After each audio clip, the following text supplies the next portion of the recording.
Welcome students. आज की video में हम एक नए टॉपिक के साथ डिस्कशंस करेंगे। आज का टॉपिक है पास्ट एडजस्टमेंट, या जिसको बोलते हैं adjustment in the closed account. क्या होता है ये past adjustments? Some time after the accounts of the partnership firm have been closed after the financial year, it is discovered that there have been some errors and omissions in the accounts. Means जब हम final accounts prepare कर लेते हैं उसके बाद में हमको पता चलता है कि हमारे अकाउंट्स में कुछ एरर्स और ओमिशंस हो गई हैं, जिनका हमको अकाउंट्स क्लोज करने के बाद में पता चलता है। अब जो एरर्स एंड ओमिशंस हुई हैं, अब उनको रेक्टिफाई करने के लिए जिस सोर्स का यूज किया जाता है उसको बोलते हैं पास्ट एडजस्टमेंट या adjustment in the closed account. वो एरर्स और ओमिशंस क्या क्या हो सकती हैं, तो उनके कुछ टाइप्स दे रखे हैं। Types of error and omissions. First, when interest on capital और interest on drawings may have been omitted, यानी इंटरेस्ट ऑन कैपिटल या इंटरेस्ट ऑन ड्रॉइंग्स प्रोवाइड करना भूल गए। Second, when profit and losses have been distributed among the partners in a wrong proportions, यानी जो partners में profit और losses का डिस्ट्रीब्यूशन हुआ है ना, वो गलत रेशियोज में डिस्ट्रीब्यूट हो गए हैं। Third, when profit sharing ratio has been altered with effect from some past date, यानी ये डिसीजन ले लिया गया कि पास्ट डेट से ही जो प्रॉफिट शेयरिंग रेशियो है उसमें करेक्शन किया जाएगा, तो उसकी वजह से भी ओमिशंस या एरर्स हो सकती हैं। Next, when salary commission payable to person has been omitted, यानी किसी पार्टनर्स को कोई सैलरी या कमीशन देना था वो देना भूल गए। तो इस टाइप्स की कुछ एरर्स या ओमिशंस हो सकती हैं जिनकी वजह से हमको पास्ट एडजस्टमेंट की जरूरत पड़ती है, यानी अकाउंट्स को वापस रीओपन किया जाता है नेक्स्ट ईयर स्टार्टिंग में। पास्ट एडजस्टमेंट के मेथड्स हैं, वो मेथड्स क्या हैं? Methods of rectify the error and omissions, यानी जो एरर्स या ओमिशंस हो गई हैं उनको रेक्टिफाइड करने के लिए कुछ मेथड्स यूज किए जाते हैं। वो मेथड कौन कौन से हैं? First, bye passing a single adjustment entry, एक सिंगल एडजस्टमेंट एंट्री पास करके उसको रेक्टिफाइड किया जा सकता है, मींस किसको? एरर एंड ओमिशंस को। सेकंड है by passing separate adjustment entries, यानी एक सेपरेट एडजस्टमेंट एंट्रीज करके इन एरर्स और ओमिशंस को फिनिश किया जा सकता है। आज हम फर्स्ट मेथड को यहाँ पे यूज करेंगे और उसका एक एग्जांपल आपके सामने रखेंगे। उस एग्जांपल से आप इस चीज को समझिएगा, इसको कैसे करना है। तो आज हम by passing a single adjustment entry के अकॉर्डिंग बात करेंगे। आइए हम चलते हैं एग्जांपल की ओर। Examples. On 1 April 2019 the capitals of A and B were ₹4 lakh and ₹2 lakh, यानी ए और बी की कैपिटल 1 अप्रैल 2019 को 4 लाख और 2 लाख दे रखी है। They divided profit in their capital ratio, यानी वो जो अपना प्रॉफिट एंड लॉसेस का डिस्ट्रीब्यूशन करते हैं वो कौन से रेशियोज में करते हैं? अपने कैपिटल के रेशियोज में करते हैं। And profit for the year ended 31 मार्च 2020 वर ₹3 लाख, यानी जो 31 मार्च 2020 को प्रॉफिट हुआ एंडिंग ईयर में वो हुआ 3 लाख का, which have been duly distributed among the partners, यानी ये जो 3 लाख का प्रॉफिट हुआ वो पार्टनर्स में डिस्ट्रीब्यूट कर दिया गया, यानी हो चुका है, ये पास्ट में चला गया। But the following transactions were note passed through the books, ये कुछ ट्रांजेक्शंस दी हुई हैं आगे, वो पास किए बिना ही प्रॉफिट को डिस्ट्रीब्यूट कर दिया गया। वो कौन कौन सी ट्रांजेक्शंस है? First, interest on capital at the rate of 12% per annum. Second, interest on drawings, A ₹12,000, B ₹10,000। Third, commission due to B 20,000 and A is to be paid salary of ₹50,000। यानी जो इंटरेस्ट ऑन कैपिटल था वो 12% per annum provide करना भूल गए, और interest on drawings जो था वो चार्ज करना भूल गए, और जो कमीशन बी को देना था फर्म ने 20,000 वो भी देना भूल गए, और ए को जो सैलरी देनी थी, पे करनी थी, वो भी पे करनी भूल गए। You are required to pass a necessary adjustment entry. आपको एक एडजस्टमेंट एंट्री के अकॉर्डिंग इसको रेक्टिफाइड करना है, और रेक्टिफाइड करने के लिए हमने यहाँ पे एक टेबल यूज करनी है जिसको बोलेंगे टेबल शोइंग एडजस्टमेंट। यानी इस जो भी ओमिशंस या जो भी एरर्स हुई हैं उनको रेक्टिफाइड करने के लिए इस टेबल का यूज किया जाता है, जिसको बोला जाता है टेबल शोइंग एडजस्टमेंट। फॉर्मेट क्या है टेबल का? सबसे पहले पर्टिकुलर में जो भी ओमिशंस या जो भी एरर्स हैं उनको लिखा जाता है।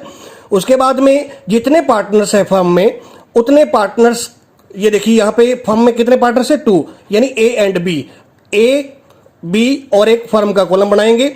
सभी का डिवाइडेशन 2 कॉलम्स में कर देना है। मींस ए का डेबिट और क्रेडिट, बी का डेबिट और क्रेडिट, एंड फर्म का डेबिट और क्रेडिट। अब यहां पे एक चीज हमेशा याद रखिएगा, जो चीज पार्टनर्स के लिए प्रॉफिट का काम करती है, जो चीज पार्टनर्स के लिए किसका काम करती है? प्रॉफिट का काम करती है, वो एक फर्म के लिए लॉस का काम करेगी। मींस जो पार्टनर्स के लिए प्रॉफिट का काम करे वो फर्म के लिए क्या है? ऑपोजिट हो जाती है, यानी लॉस का काम करती है। और जो पार्टनर्स के लिए लॉस का काम करे वो फर्म के लिए प्रॉफिट का काम करती है, जस्ट अपोजिट हो जाता है। अब देखिए जैसा कि क्वेश्चंस में बोला था, जो 3 लाख का प्रॉफिट हुआ था उसको ऑलरेडी पहले ही डिस्ट्रीब्यूट कर दिया गया, तो वो गलत हो गया, क्योंकि उसके बाद में क्या हुआ कि ये कुछ ओमिशंस हो गई थी, वो रिकॉर्ड करनी भूल गए। तो प्रॉफिट पहले से डिस्ट्रीब्यूट हो चुका है, तो सबसे पहले अपने क्या करना है, फर्म क्या करेगी, सबसे पहले जब जो प्रॉफिट डिस्ट्रीब्यूट हो चुका है उसको वापस मंगवाएगी पार्टनर से। यानी जब फर्म ने वो प्रॉफिट डिस्ट्रीब्यूट किया होगा तो पार्टनर्स के कैपिटल अकाउंट्स को उन्होंने क्रेडिट किया होगा, बट अब वापस मंगवाने जा रही है, यानी रेक्टिफाइड करने के लिए वो प्रॉफिट को वापस डेबिट करना पड़ेगा। तो यहां पे फर्स्ट यूज क्या करें line, profit already distributed in the ratio of 2:1। ये 2:1 देखिए यहां पे उनकी कैपिटल 4 लाख और 2 लाख थी, जब इसको रेशियोज में कन्वर्ट करेंगे तो ये 2:1 आएगा। अब देखिए 3 लाख का जो प्रॉफिट था, 3 लाख को अगर 2:1 में डिस्ट्रीब्यूट करेंगे तो ए के हिस्से में कितना आ रहा है? 2 लाख, और बी के हिस्से में कितना आ रहा है? 1 लाख। तो देखिए अब वापस पहले क्रेडिट हुआ, तो अब यहां पे क्या करना पड़ेगा? डेबिट करना पड़ेगा, यानी रिटर्न करवा रही है फर्म प्रॉफिट को। तो यहां पे देखिए 2 लाख यहां पे ए के कॉलम में यहां पे डेबिट में शो होंगे, और बी के भी डेबिट में 1 लाख शो होंगे, क्योंकि बी के हिस्से में कितने आ रहे हैं? 1 लाख। और फर्म के लिए वो क्या हो जाएगा? प्रॉफिट हो जाएगा एक तरह का, तो फर्म वहां पे क्या होगी? क्रेडिट। अगर पार्टनर्स के लिए डेबिट है तो फर्म के लिए क्या होगा? क्रेडिट होगा। टोटल करेंगे तो ये 3 लाख यहाँ पे फर्म में क्रेडिट कॉलम में मेंशन किया जाएगा। इसके बाद में जो ओमिशंस हुए हैं उनको रेक्टिफाई किया जाएगा। अब देखिए interest on capital at the rate of 12% per annum. जब कैपिटल्स पे 12% पर एनम कैलकुलेट करेंगे तो ए के हिस्से में कितना आएगा? 48,000। अब देखिए इंटरेस्ट ऑन कैपिटल एक फर्म के लिए लॉस होता है, तो पार्टनर्स के लिए क्या होगा? प्रॉफिट होने की वजह से पार्टनर्स का कैपिटल अकाउंट यहाँ पे क्या हो रहा है? क्रेडिट हो रहा है। ए के हिस्से में कितना है? 48,000, और बी के हिस्से में कितना आएगा? 24,000। दोनों में क्रेडिट हो जाएगा, और फर्म में ये 72, यानी इनका एग्रीगेट टोटल कितना हो गया? 72। फर्म में क्या हो जाएगा? डेबिट हो जाएगा। इसके बाद में इंटरेस्ट ऑन ड्रॉइंग्स। ये इंटरेस्ट ऑन ड्रॉइंग्स फर्म के लिए एक प्रॉफिट का काम करता है, बट पार्टनर्स के लिए ये लॉस का काम करेगा, क्योंकि पार्टनर्स को ये पे करना पड़ता है। और पार्टनर्स के लिए लॉस का काम करते हो, पार्टनर्स के कैपिटल अकाउंट क्या हो जाएंगे? डेबिट हो जाएंगे। अब यहां पे मेंशन था, यहां पे ये गिवन है 12,000 और 10,000। अब देखिए 12,000 से ए का कैपिटल अकाउंट डेबिट, और 10,000 से बी का कैपिटल अकाउंट डेबिट हो जाएगा। और यहां पे अगर इनके लिए लॉस है तो फर्म के लिए प्रॉफिट का काम करेंगी। तो फर्म के लिए ये देखो 12 और 10 कितने? 22,000 फर्म के क्रेडिट कॉलम में मेंशन कर दिए जाएंगे। उसके बाद में कमीशन देना था बी को, वो भी ओमिशन हुआ, भूल गई थी फर्म। अब बी को कमीशन देगी फर्म, तो फर्म के लिए क्या है? ये एक लॉस है, बट एक बी के लिए क्या है? प्रॉफिट का काम करेगा। तो ए का कोई इसमें लिंक नहीं है, तो ए के कॉलम में डायरेक्ट लगाएंगे, बी के क्रेडिट में लिखेंगे। देखिए 20,000 बी के क्रेडिट में मेंशन कर दिया और फर्म के डेबिट में, क्योंकि फर्म के लिए एज ए लॉस है। सैलरी टू ए, अब ए को सैलरी देनी फर्म ने पर भूल गई थी, अब देनी पड़ेगी, और देनी पड़ रही है। तो फर्म के लिए क्या है लॉस और पार्टनर्स के लिए क्या है प्रॉफिट।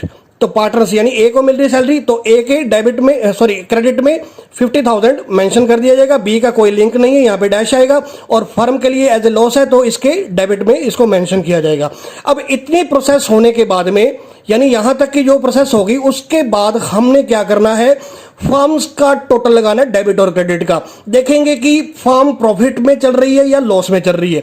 देखिए जब फर्म के क्रेडिट का टोटल लगाएंगे तो 3,22,000 कितना बन गया 3,22,000, यानी क्रेडिट बैलेंस कितना बोल रहा है फर्म का 3,22,000। अब डेबिट का जब टोटल करेंगे 72,000, 20,000 एंड 50,000, तो ये लमसम बनेगा 1,42,000। कितना बनेगा, इन तीनों को अगर ऐड करेंगे तो ये 1,42,000, यानी डेबिट बैलेंस कितना बोल रहा है 1,42,000 और क्रेडिट बैलेंस कितना बोल रहा है 3,22,000। अब यानी फर्म का क्रेडिट बैलेंस ज्यादा बोल रहा है तो डिफरेंस निकालेंगे, तो डिफरेंस निकालने पर 1,80,000 फर्म प्रॉफिट में चल रही है अभी तक। यानी ओमिशंस को रेक्टिफाई करने के बाद भी फर्म कितने प्रॉफिट में चल रही है 1,80,000। अब 1,80,000 डिस्ट्रीब्यूट किन में किया जाएगा, पार्टनर्स में, क्योंकि फर्म किससे बनी है, पार्टनर्स ही तो बनी है, और पार्टनर्स कौन है ए एंड बी। और जब 1,80,000 को डिस्ट्रीब्यूट किया जाएगा कौन से रेशियोज में करना है 2:1, क्योंकि उनका जो डिस्ट्रीब्यूशन था वो कैपिटल रेशियो में, और कैपिटल रेशियो आपका क्या है 2:1। यहां पे मेंशन क्या करना है, profit to be credited among partners, among means A and B, in the ratio of 2:1। अब जब 1,80,000 को डिस्ट्रीब्यूट करेंगे 2:1 में, तो देखिए पार्टनर्स के जब प्रॉफिट है तो प्रॉफिट की कंडीशन में पार्टनर्स के कैपिटल अकाउंट क्या हो जाएंगे क्रेडिट। तो 1,80,000 को जब डिस्ट्रीब्यूट किया 2:1 में, तो ए के हिस्से में कितना आया 1,20,000। अब देखिए यहां पे ए का कैपिटल अकाउंट क्या हो गया क्रेडिट हो रहा है, और बी का भी कैपिटल अकाउंट क्या हो जाएगा क्रेडिट हो रहा है, क्योंकि प्रॉफिट की कंडीशंस में पार्टनर्स के कैपिटल अकाउंट हमेशा क्या होते हैं क्रेडिट होते हैं। और बी के हिस्से में कितना है 60,000, तो 60,000 से बी का कैपिटल अकाउंट क्या हो गया क्रेडिट हो गया। अब यहां पे अगर क्रेडिट हो रहा है तो फर्म क्या हो जाएगी डेबिट हो जाएगी। 120 और 60 इज इक्वल टू 1,80,000। 1,80,000 से फर्म का अकाउंट कैपिटल अकाउंट क्या हो जाएगा डेबिट हो जाएगा। अब इतनी प्रोसेस करने के बाद में यहां पे इनका टोटल किया जाएगा डेबिट और क्रेडिट का, सभी का, ए बी और फर्म का। जब ए का टोटल करेंगे तो टोटल करने पे 2,12,000 ए का टोटल आया डेबिट का, और क्रेडिट का टोटल कितना है 2,18,000। 2,18,000। उसी तरह से बी का टोटल करेंगे, जितनी भी आइटम्स दी हुई है, तो इसका टोटल आया 1,10,000 एंड क्रेडिट साइड का टोटल कितना है 1,04,000। फर्म का टोटल करेंगे तो ये इक्वल आएगा, यानी जब हमने ये सेम ये जो अपने बैलेंसिंग फिगर था वो हमने यहाँ पे डेबिट करके मेंशन यानी इसको इक्वल कर दिया। तो देखिए यहाँ पे 3,20,000, इधर भी 3,22,000 एंड इधर भी 3,22,000। अब इसके बाद में नेट इफेक्ट देखा जाएगा भी इफेक्ट क्या पड़ा इस चीज का, जो हमने ओमिशंस और एरर्स को रेक्टिफाइड किया है, उस ओमिशंस और रेक्टिफाइड करने के बाद में नेट इफेक्ट क्या पड़ता है। अब देखिए ए का पहले कंपैरिजन करेंगे डेबिट और क्रेडिट का। ए का डेबिट कितना 2,12,000 और क्रेडिट कितना बोल रहा है 2,18,000। अब देखिए यहां पे कितना डिफरेंस आ रहा है 6,000 का, और 6,000 कौन सा आ रहा है साइड, क्रेडिट साइड या डेबिट साइड। तो देखिए यहां पे क्रेडिट साइड क्या हो रही है ज्यादा हो रही है 6,000 से, तो इसका मतलब क्या है ए का कैपिटल अकाउंट 6,000 से क्रेडिट किया जाएगा। क्या किया जाएगा क्रेडिट किया जाएगा। इसके बाद में बी को देखेंगे। अब बी का 1,10,000 डेबिट का और 1,04,000 क्रेडिट का। अब देखिए कंपैरिजन करने पे डेबिट साइड 6,000 से क्या हो रही है ज्यादा हो रही है। अब इस कंडीशन में 6,000 से बी का कैपिटल अकाउंट क्या किया जाएगा डेबिट किया जाएगा, बाकी यहां पे कोई भी इफेक्ट नहीं पड़ेगा। अब इतना करने के बाद में एक सिंगल एडजस्टमेंट एंट्री पास की जाएगी, और देखिए यहां पे क्या करनी है बी का कैपिटल, देखिए डेबिट किसको, बी कैपिटल अकाउंट डेबिट, ये देखिए यहां पे बी का कैपिटल अकाउंट क्या हुआ था, डेबिट, और क्रेडिट क्या हुआ था, ए का कैपिटल अकाउंट। तो B is capital account debit 6000 to as capital account 6000। Narration, adjustment for error and omission, यानी जो भी एरर और ओमिशंस की एडजस्टमेंट थी वो हमने मेड कर दी, यानी उसको फिनिश कर दिया जो भी ओमिशंस एंड एरर्स हुई थी। सो आज की वीडियो में इतना ही। आई होप आज की वीडियो में आपको एक एग्जाम्पल के अकॉर्डिंग समझाया, वो आपको समझ में आया होगा। Okay, thank you, bye.